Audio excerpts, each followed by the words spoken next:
Hello दोस्तों, मैं आशुतोष कुमार। आप देख रहे हो सबका नॉलेज यूट्यूब चैनल। हम लोग रिवीजन के सीरीज में कलेक्शन ऑफ डाटा और ऑर्गेनाइजेशन ऑफ डाटा का सेकंड चैप्टर ओवरऑल देखिएगा तो थर्ड चैप्टर होगा, क्योंकि फर्स्ट में आपका इंट्रोडक्शन था, सेकंड में आपका कलेक्शन था और आपका थर्ड में ऑर्गेनाइजेशन ऑफ डाटा। ठीक है, ये सब डिटेल भी पढ़ाया है, वो प्लेलिस्ट चेक करिएगा तो मिल जाएगा। लेकिन अभी वन शॉट में रिवीजन करते हुए सारे को रिकॉल करेंगे, क्योंकि एग्जामिनेशन से पहले एक बार ऊपर ऊपर सबको देख लेंगे। ठीक है, नोट्स को टेलीग्राम पे रीसेंड कर देंगे, आप वहाँ से पढ़ लीजिएगा इसको अच्छे से। ठीक है, और दोनों बुक चल रहा है, इंडियन इकोनॉमी का भी एक चैप्टर चल रहा है, एक चैप्टर इसका भी चल रहा है, इंग्लिश का भी उधर कंटिन्यू हॉर्नबिल चल रहा है। उसके बाद विस्तार करेंगे, उसके बाद ग्रामर सेक्शन करेंगे, सबको धीरे धीरे हो जाएगा। चलिए, तो बहुत ही सिंपल सा डाटा को जब हम लोग कलेक्ट किए थे, अब ऑर्गेनाइज करेंगे। और कलेक्ट करने का बहुत सारे मेथड देखे थे, जैसे कि personal method, direct method, emailing कर फिर क्वेश्चनायर से बहुत उसमें थे, तो सबको याद करिएगा, थोड़ा सा माइंड में रखिए कौन कौन मेथड थे। देखिए, अब ऑर्गेनाइजेशन, अब डाटा को कलेक्ट किया तो ऑर्गेनाइज करना जरूरी है, ऑर्गेनाइज नहीं करिएगा तो समझ में नहीं आएगा। ठीक है, तो ऑर्गेनाइजेशन क्या होता है? Organisation of the data refers to the systematic arrangement of collected raw figure. जो अपने डाटा को कलेक्ट किया, जो रॉ फिगर है, तो उसको ऑर्गेनाइज करना है एक ढंग से, जैसे कि so that the data becomes easy to understand and more convenient for the further statical treatment. आगे कुछ भी काम करना है तो वहाँ पे सुविधा हो जाएगा, जब डाटा को हम लोग किसी भी एक टेबल डायग्राम कुछ भी रूप लेकर उसको क्या करेंगे, कलेक्ट करके ऑर्गेनाइज कर देंगे, सजा देंगे कि वो रोल नंबर इतना से इतना तक कहाँ तक है, रोल नंबर यहाँ से यहाँ तक कहाँ तक है। माने क्लास में कोई बोले, प्रिंसिपल सर हम बताएं कि से आप थोड़ा सा कितने स्टूडेंट क्या क्या है, सारे का डाटा लाइए, तो डाटा दीजिएगा तो समझ में नहीं आएगा, लेकिन बांट देंगे कि 1 से लेकर 10 रोल नंबर तक कितना आया, फिर 10 से लेकर 20 तक का इतना इतना परसेंटेज के बीच में आया, तो उस टाइप से होता है। तो उसको ऑर्गेनाइज करना बहुत ही जरूरी है। और ऑर्गेनाइजेशन के बाद हम लोग एक प्रेजेंटेशन करते हैं, ऑर्गेनाइज कर दिए, उसको प्रेजेंट करने का बहुत तरीका होता है। पाई चार्ट से आप प्रेजेंट कर सकते हैं, या फिर आप प्रेजेंटेशन अगले चैप्टर में देखेंगे तो एक से एक उसमें मिलेगा, तो वो सब डाटा के फिगर प्रेजेंटेशन भी होता है कलेक्शन ऑर्गेनाइजेशन के बाद। ठीक, ऑर्गेनाइज कर दिए, लेकिन उसको कैसे प्रेजेंट करना है, टेबल डायग्राम लगा कर ऑर्गेनाइज किए, लेकिन प्रेजेंट करने का भी अलग अलग मेथड है, तो अगले उस चैप्टर में उसको देखेंगे। अब क्लासिफिकेशन, क्लासीफाई भी करना है, बांट देना है सबको। जैसे कि क्लासिफिकेशन क्या होता है? Classification is the process of arranging the data in the sequence and group. वही सीक्वेंस में, ग्रुप में उसको क्या करना, सजाना होता है according to their common characteristics. Common characteristics यानी कि वैसे मान लेंगे रोल नंबर 1 से लेकर 10 तक इसमें सजा है, तो 1 से 10 तक में जितना परसेंटेज है सबको यहाँ से, फिर आपका 10 से 20 लेकर चलेंगे, तो सबका करेक्टर वही रहेगा कि 10 से 20 तक का इतना है, 1 से 1 तक का इतना है। ठीक है, तो कॉमन करेक्टरिस्टिक्स सभी का गुण मिलेगा। Separated them to different but related parts, अलग अलग करेंगे लेकिन सब रिलेटेड पार्ट्स रहेगा। यहाँ पे अलग अलग बांट दिए, यहाँ पे अलग बांट दिए, लेकिन सब रिलेटेड पार्ट्स है, यानी कि सारे के सारे क्या है, परसेंटेज से रिलेटेड रहेंगे। सारे के सारे जो हम लोग रिजल्ट निकालेंगे तो सारे के सारे रिजल्ट से रिलेटेड रहेंगे। अलग अलग ग्रुप में बनाएंगे, लेकिन सब एक ही से रिलेटेड पार्ट रहेगा। तो यहाँ बोल रहा है, क्लासीफाई करना होता है आफ्टर ऑर्गेनाइजेशन। ठीक है, दोनों सेम ही पार्ट है, लेकिन क्लासिफिकेशन थोड़ा सा ऑर्गेनाइजेशन से अलग है। ठीक है, ऑर्गेनाइज करना है तो कैसे करना है, और क्लासीफाई करना है तो कैसे करना है। तो ऑर्गेनाइजेशन में कौन कौन मेथड लगाएंगे, और क्लासिफिकेशन में उसको कैसे फिर बांटेंगे। ठीक है, दोनों एक तरह से साइनोनिम्स ही होगा। चलिए, करेक्टरिस्टिक्स ऑफ ए क्लासिफिकेशन, अब कैसे बांटेंगे? होमोजिनिटी होना चाहिए, उसके बाद क्या है, सूटेबिलिटी, उसके बाद क्लैरिटी, फ्लेक्सिबिलिटी, उसके बाद डाइवर्सिफिकेशन। इतने सब उसके गुण होते हैं जो डाटा को हम लोग क्लासीफाई करते हैं। इसके बाद वेरिएबल क्या होता है? वेरिएबल जो वेरी करेगा। कॉन्सोनेंट क्या होगा? जो फिक्स रहेगा। तो variable is the characteristics which capable of being measure and capable of change in its value from time to time. तो टाइम टू टाइम चेंज होता है, तो उसी का हम लोग वेरिएबल मानते हैं। जो मैथ में एक्स मानिएगा तो एक्स का वैल्यू हमेशा चेंज होते रहता है, तो उस टाइप से। और जो जिसका वैल्यू कॉन्स्टेंट रहता है तो वेरिएबल के रूप में नहीं आता है। फिर बेसिक क्लासिफिकेशन, जैसे कि raw data can be classified as chronological classification. Chronological करने का मतलब क्या? तो एक क्रोनोलॉजिकल एक टाइम के अनुसार हम लोग बांटेंगे, जैसे कि इन सच क्लासिफिकेशन डाटा क्लासिफाइड आदर इन द सेंडिंग और डिसेंडिंग ऑर्डर। ठीक है, विद द रेफरेंस टू, ऐसा क्यों कर रहे हैं सेंडिंग डिसेंडिंग ऑर्गेनाइज वगैरह, आगे चैप्टर पढ़िएगा मीन मीडियन मोड ये सब, तो वहाँ पे सब काम देता है कि डाटा को कैसे क्लासीफाई करना है, कैसे अरेंज करना है। ठीक, कैलकुलेशन में तो वहाँ पर काम देता है।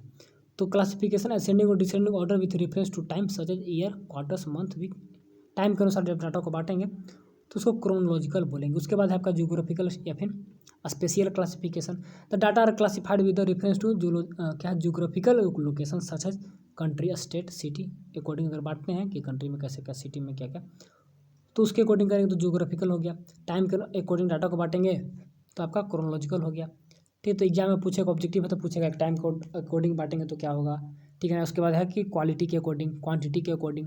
ठीक है, तो data classified with the reference to descriptive character like the sex, caste, religion and literacy है, तो क्वालिटी को दिखा रहा है। फिर क्वांटिटी में बांटेंगे तो कैसे होगा, data classified on the basis of some measurable characteristics such as height, weight, age, ये सब के अनुसार बांटेंगे स्टूडेंट को।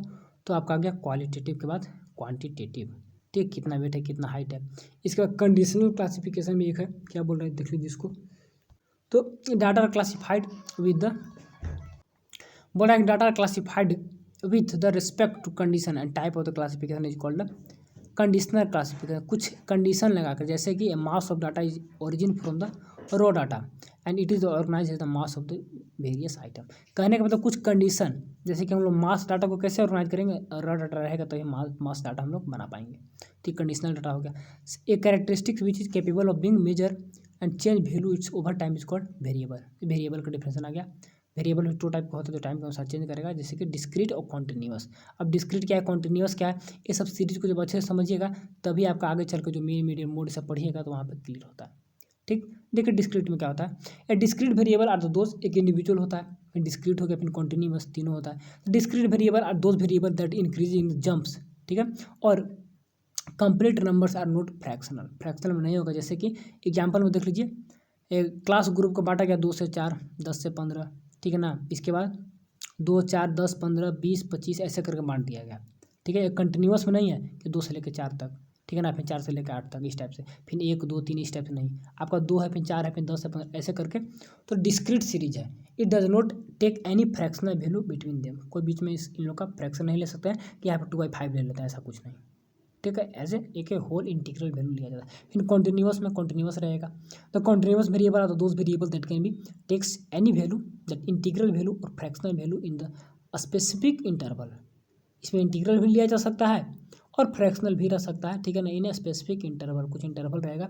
जैसे कि wages of a worker in a factory, अब कितना कितना वेजेज है तो उसको यहाँ पे कॉन्टिन्यूअस सीरीज 1 से 10, 10 से 20 ऐसे करके। उसमें भी होता है किसे, एक से कॉन्टिन्यूअस में 2 पार्ट आता है ना, एक आपका इंक्लूसिव, एक एक्सक्लूसिव सीरीज भी आता है, तो उसका भी पार्ट अलग है। चलिए, इसका फ्रीक्वेंसी डिस्ट्रीब्यूशन भी आपका आता है, ये सब पढ़े होंगे बहुत पहले भी, क्लास 10th में भी आई थिंक। एक कंप्रहेंसिव वे टू क्लासीफाई, और जब ऑर्गेनाइज करिएगा तभी क्लासीफाई कर पाइएगा। जब ऑर्गेनाइज करिएगा क्या क्या कर कैसे कैसे करना है, उसके बाद क्लासिफिकेशन हम लोग उसका नेक्स्ट पार्ट है, दोनों सेम मतलब ये नहीं रह सकता है। तो frequency distribution is comprehensive way classify the raw data of a quantitative variable and it show the how the different variable of the value is distributed in the different classes along with their corresponding class frequency। तो frequency data with frequencies में रहेंगे शामिल कि 1 से लेकर 10 तक में कितने हैं, 20 से लेकर 30 तक में कितने। फ्रीक्वेंसी यानी कि नंबर ऑफ टाइम जो अकर करता है तो उसी को फ्रीक्वेंसी बोलते हैं, ठीक है। तो फ्रीक्वेंसी डिस्ट्रीब्यूशन टेबल में देखेंगे सबको। चलिए, इसके बाद बहुत इंपॉर्टेंट आपका ऑब्जेक्टिव बनेगा, सब्जेक्टिव में भी रहता था कि क्लास मिड पॉइंट और class mark is the middle value of the class. Upper limit plus lower limit divided by 2 से निकल जाता है क्या, मिड क्लास या फिर क्लास मिड पॉइंट, ठीक है। And it is the half between the lower limit, lower limit समझते होंगे, मान लीजिए मैं 10 से लेकर 20 तक लिखा, 10 क्या होगा लोअर लिमिट, 20 क्या होगा अपर लिमिट, ठीक है। And lower limit and upper limit of the class can be assigned in the following manner. यहाँ पर दोनों को ऐसे ऐड करके 2 से डिवाइड करेंगे तो आपका क्लास मिड पॉइंट निकल जाता है। ये फार्मूला बहुत इंपॉर्टेंट है। चलिए, फिर इसके बाद है क्लास फ्रीक्वेंसी। अब कौन क्लास है कितना frequency, it is the mean of the number of value in the particular class में कितने कितने। फिर क्लास ऑफ विड्थ, कितना कितना डिफरेंस है, difference between the upper class limit and lower class limit का डिफरेंस जो है तो क्लास ऑफ विड्थ से निकल जाएगा। ये सब बहुत इंपॉर्टेंट पॉइंट है। फिर class width lower up minus, तो हो गया upper limit minus lower limit. इसके बाद क्या है, क्लास लिमिट के बारे में कुछ और लिख दिया यहाँ पे, इसको पढ़ लीजिए कि there are the 2 ends of the class, ठीक है। The lowest value is called lower limit और the highest value is called upper limit, ठीक है। the classes by exclusive method is the form in such a way that the upper limit of the one class and lower limit of the next class। Example देखिए, upper limit of the one class वही next class का lower limit बन जाएगा, तो उसी को क्या बोलेंगे हम लोग, एक्सक्लूसिव सीरीज बोलेंगे, ठीक है। लेकिन upper limit of previous class not a part of lower limit of next class, then it is a inclusive series, ठीक देखे होंगे जैसे कि आप लिखा होगा। In comparison to exclusive method, the inclusive method does not include the upper class limit in interval, ठीक है। अपर क्लास लिमिट उसमें लोअर में इंक्लूड नहीं होता है, ठीक है। And it include the upper class in A class, उसमें केवल अपर ही रहेगा। जैसे कि यहाँ पे देखिए लिख दिया ना, तो अपर लिमिट 9 है तो 9 इसमें यहाँ पर इंक्लूडेड नहीं है, तो आपका इंक्लूसिव सीरीज आ जाता है। The both the class limit are the part of the class interval, दोनों क्लास इंटरवल का पार्ट होगा, ठीक है ना। 10 से 19 and the classification of data as a frequency distribution has the inherent shortcomings inheritance source coming मतलब कि यहाँ पे क्या classification of data as a frequency distribution as a inherent source coming उसी के साथ आने वाला है, जो कि फ्रीक्वेंसी ऑफ डाटा क्लासिफिकेशन के साथ ही आ जाता है। ठीक, will it summarises the raw data making the concise and comprehensive, और रॉ डाटा को क्या जो फ्रीक्वेंसी डिस्ट्रीब्यूशन है उसको कंप्राइज करेगा, छोटा करेगा, ठीक है ना, और कंप्रहेंसिव करेगा। It does not show the detail that found in the raw data, और रॉ डाटा में डिटेल नहीं दिखाता। अब लेके यहाँ से 10 से लेके 20 तक कर दिए, 10 से 20 तक 5 हुआ है, तो 5 में कौन कौन कैसे कैसे क्या नहीं दिखाएगा, बस 5 दिखा रहा तो 5 लड़का है। अब 10 से 20 में यहाँ पे 11 भी हो सकता है, 12 भी हो सकता है, 15 भी हो सकता है, कौन कौन है स्पेसिफिक नहीं दिखाएगा, ठीक है। तो डिटेल नहीं दिखाता है कौन, फ्रीक्वेंसी डिस्ट्रीब्यूशन जो हम लोग बात यहाँ पे कर रहे हैं, ठीक है, फ्रीक्वेंसी डिस्ट्रीब्यूशन। चलिए, so there is a loss in the information in the classifying the raw data classification imply the conversion of raw into statical series. तो कुछ कुछ यहाँ पे हम लोग को फॉल्स भी देखने को मिल जाता है इस मेथड से। तो सबसे अच्छा कौन मेथड होता है, इंडिविजुअल मेथड सबसे अच्छा होता है। चलिए, डिफरेंस बिटवीन अनवेरिड एंड क्या बाइवेरिएट फ्रीक्वेंसी। बाइवेरिएट, बाई मतलब क्या होता है दो, और यूनी मतलब तो जब डाटा को क्लासीफाई करेगा तो वेरिएबल कभी एक होंगे कभी ज़्यादा होंगे, तो उस टाइप से यहाँ पर बांट दिया है। देख लीजिए क्या बोल रहा है कि देयर आर एक सेकंड चलिए ठीक है, the difference between univariate and bivariate frequency distribution. The basis आधार क्या बांटने का, univariate frequency and bivariate frequency. Difference पढ़ लीजिए, समझ में आता है। मीनिंग देखिए, when the data are classified on the basis of single variable, एक ही वेरिएबल रहेंगे, तो distribution is known as univariate frequency. And data are classified on the basis of two variable, जहाँ पे दो वेरिएबल रहेंगे, the distribution is called bivariate frequency. दो variable तो बाई और सिंगल है तो वन, ठीक है। अल्टरनेटिव ने one way frequency, two way frequency. इसका हाइजेस्ट of the student in the class and height and weight of the student in the class. दोनों इसमें दो वेरिएबल है, इसमें आपका एक ही वेरिएबल है, ठीक है। चलिए, broadly classify the series into two types, जैसे कि इंडिविजुअल सीरीज, फ्रीक्वेंसी सीरीज, उसी में डिस्क्रीट और फ्रीक्वेंसी अरे और फ्रीक्वेंसी डिस्ट्रीब्यूशन अपने कंटिन्यूअस सीरीज। याद रखिएगा कि कंटिन्यूअस सीरीज को ही फ्रीक्वेंसी डिस्ट्रीब्यूशन सीरीज बोला जा रहा है, ठीक है। तो इसी में बोल रहा था कि एक्यूरेट डाटा नहीं निकल पाता है, यानी कि 10 से 20 तक में अब कौन कौन है तो एक्यूरेट नहीं निकल पाता फ्रीक्वेंसी डिस्ट्रीब्यूशन में। और डिस्क्रीट में तो जानेंगे कि केवल कोई इंटीग्रल पार्ट रहेगा, 10, 15, 20 ऐसे करके, ठीक है। कंटिन्यूअस नहीं रहेगा, इंडिविजुअल में तो कंटिन्यू रहता है। इंडिविजुअल सीरीज क्या बोल रहा है इसमें, क्या रहता है, दो series in which the item are listed singly. Individual single है, ये सबको एग्जाम्पल को माइंड में रखिएगा क्योंकि आगे काम देता है कि इंडिविजुअल सीरीज कौन है, डिस्क्रीट सीरीज कौन है। देखिए डिस्क्रीट में क्या है, डिस्क्रीट सीरीज और फ्रीक्वेंसी अरे दोनों इसी का नाम है। Is that series in which the data are prescribe in a way that the exact measurement of the item are clearly shown. Exact measurement इसमें दिखाएगा। The example of the table illustrate frequency अरे, यहाँ पर exact measurement जैसे कि size of the household 1, number of household 5, दो size का 15, 3 size का कितने हैं, नंबर ऑफ हाउस होल्ड 25 है, ठीक है ना। और इसके बाद 4 का 35। साइज ऑफ हाउस होल्ड मैंने फैमिली, नंबर ऑफ फैमिली है, ठीक है ना। नंबर ऑफ हाउस होल्ड 10, 6 जिसमें परिवार 6 सदस्य उसमें 5 ऐसा घर है, तो एक्यूरेट बता रहा है कि 6 वाले 5 स्टेप से ऐसा करके। तो आपका डिस्क्रीट सीरीज आ गया, ठीक है। इसमें फ्रीक्वेंसी होता है, इसमें भी आपका क्या होगा, इसमें फ्रीक्वेंसी नहीं रहेंगे। और इसमें आपका मिड सीरीज आएगा, कंटिन्यूअस में क्या आ जाएगा, मिड वैल्यू आता है फ्रीक्वेंसी के साथ। तो continuous series it is that series in which the item can not be exactly measured. इस सीरीज इतना इसलिए कि यहाँ पे ऑर्गेनाइज करें डाटा, कैसे ऑर्गेनाइज करिए, कौन सा सीरीज में लाइएगा, ठीक है। And the item assume at the range of the value and place with in the range of the limits. एक रेंज में लेते हैं हम लोग। इन अदर वर्ड कहें तो data classified in the different classes with the range, ठीक, range रहता है। And range is called class interval को क्या बोलते हैं, रेंज बोलते हैं। कितना से कितना बीच का है तो उसी को रेंज में हम लोग क्लासीफाई करेंगे। तो आपका जो देख रहे हैं यहाँ पर 10 से 20 और 20 से 30 रेंज है आपका, ठीक है।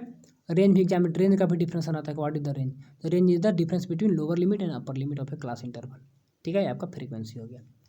तो डाटा से रूबरू हो गए कैसे कैसे क्या है, फ्रीक्वेंसी कौन है, कंटिन्यूअस कौन है। तो ये बहुत ही छोटा सा था, तो इसके ऊपर और पढ़िएगा, क्लियर हो जाएगा, ठीक है। बुक वगैरह पढ़ेंगे तो ठीक है, नहीं तो एमसीक्यू सारे को क्लासिफिकेशन ऑर्गेनाइजेशन सबको एक साथ करके कंप्लीट कर देंगे, ठीक है। बहुत ही सिंपल सा है, कहीं से कोई दिक्कत होने वाला नहीं है, ठीक। चलिए, तो thanks for watching and all the best.